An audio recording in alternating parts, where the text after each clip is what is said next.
So patriotism was a powerful force amongst the working class, but it was an elemental form of patriotism, a love of place, grounded in the way that so many working class people belonged to the street and showed great loyalty to that street, despite the bad housing. Was it good? Was it bad? It depended on the perspective that you adopted at the time. If you made a lot of money out of the empire as a trader or as an explorer, well and good, but there were a lot of people who lost money as well. Similarly, there were a lot of people in the indigenous communities in Africa and Asia who made money off the British Empire. There were middlemen who traded with the Britons who came over. There were, of course, many who lost out, however. By the time of her Golden Jubilee, some 10 years later, the Queen was a fading, weary figure. Although the celebrations were as splendid and enthusiastic as those of her Diamond Jubilee, the Queen's deteriorating health meant that she was less able to enjoy the occasion. For the remaining years of her reign, the old Queen struggled on, her indomitable spirit sustaining her as her health failed and her strength ebbed away. As the year of 1901 dawned, Victoria wrote in her faithfully kept diary that she was unable to view the coming year with anything else but sadness.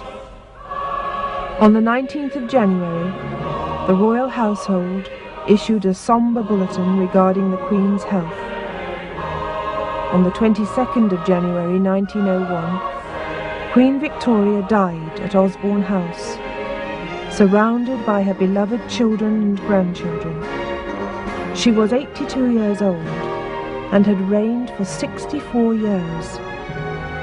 Britain was immediately plunged into mourning. As the Queen's coffin travelled through London, the crowds gathered to pay their respects to Britain's one and only Queen Empress, a woman who commanded the respect and love of her subjects in a way few monarchs before or since have ever done.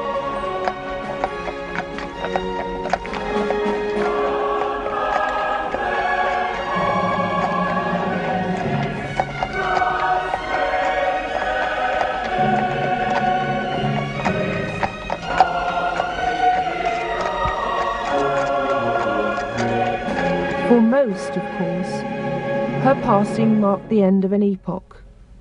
And of course it was.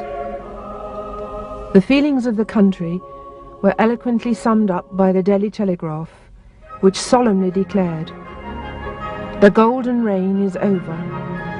Never, never was loss like this, so inward and profound, that only the slow years can reveal its true reality.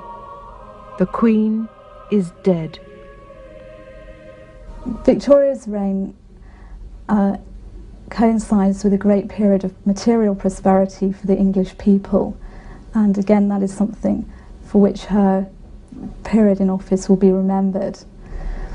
But above all, it is her connection with the British Empire, the fact that she was made Empress of India, the jewel in the crown of the English Empire, and the fact that in the 1890s 1 in 4 of the population of the world was one of her subjects. And so it is the period of Britain's greatness and her connection with it that is maybe her most lasting legacy.